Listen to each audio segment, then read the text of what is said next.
نماز ختم ہونے تک یہ گھڑی ہے۔ بعض روایت میں آتی ہیں کہ جب امام خطبہ کے لیے بیٹھ جاتے ہیں تو دونوں خطبے کی درمیان جو مختصر وقت ہوتا ہے 1 منٹ یا 1.5 منٹ یا اسی وقت میں دعائیں اللہ رب العزت قبول فرماتے ہیں۔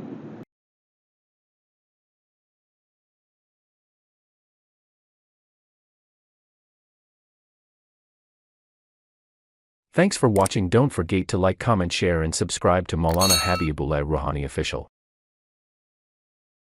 الحمدللہ وکفا وسلام علی عباده الذین اصطفى اما بعد فاعوذ باللہ من الشیطان الرجیم بسم اللہ الرحمن الرحیم یا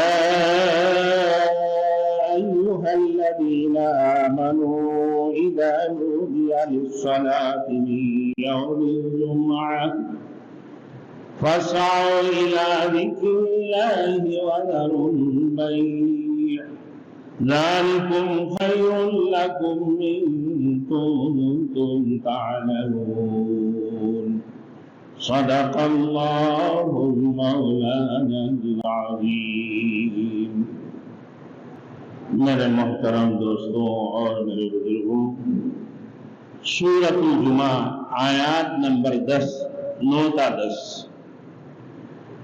اس سورہ مبارکہ کے نام سورۃ الجمعہ اس لیے ہے کہ اس کی 2 سے رکوع میں جمعہ کے مسائل بیان ہوئے۔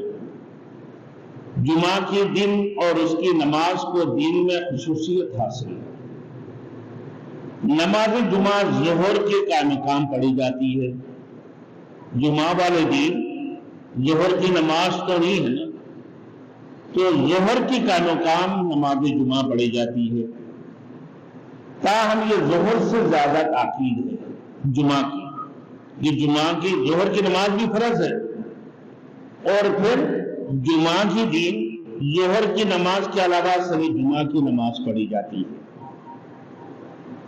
تو اس جمعہ کی تاکید ظہر کی نماز سے بھی زیادہ ہے،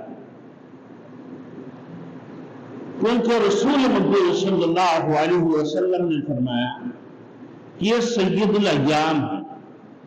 ایام کا مطلب کیا ہے؟ دین، دینوں، اور دینوں کی یہ سردار ہے۔ اب ہفتہ، اتوار، پیر، منگل، بدھ، جمعرات، جمعہ، تو جتنی باقی دن ہیں تو یہ سید الایام ہے اور تمام دینوں کا سردار ہے۔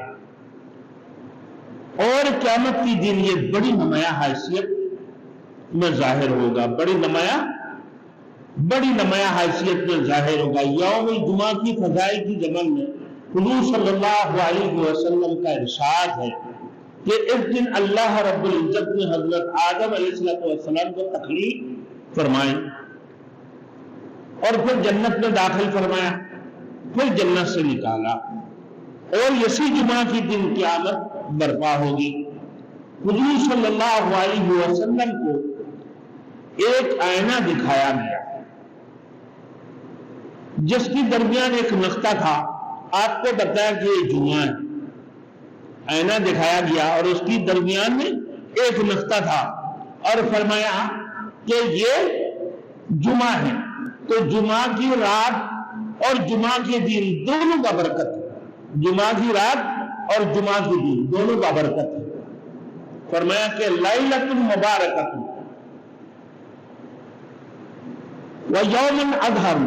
ویوم اظہر، یہ اس کی رات ببرکت اور دین بڑا نمایاں ہے۔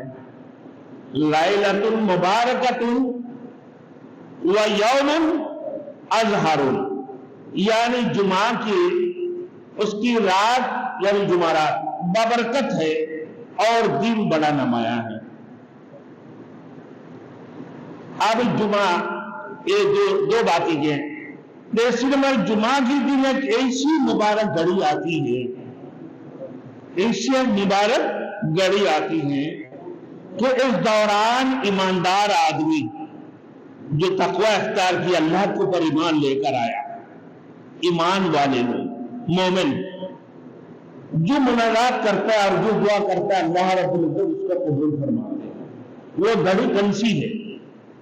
مسلم شریف کی روایت سے معلوم ہوتا ہے یہ گھڑی امام جب منبر پر بیٹھ جاتی ہے، امام جب منبر پر بیٹھ جاتی ہیں اور امام منبر سے بیٹھنے سے لے کر نماز کی اختتام تک، نماز ختم ہونے تک یہ گھڑی ہے۔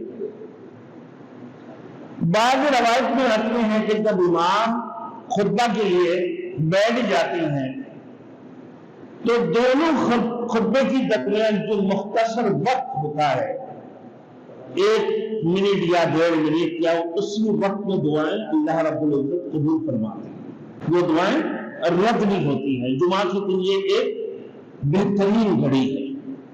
ایک تو یہ ہے مسلم شریف کی روایت میں کہ امام جب منبر پہ بیٹھ جاتی ہیں اس وقت سے لے کر نماز ختم ہونے تک اس میں دعائیں وہ گھڑی آتی ہیں، یعنی ایماندار آدمی مومن جو مناجات کرتا ہے، جو دعائیں کرتے ہیں، اللہ رب العزت اس کو قبول فرماتے ہیں۔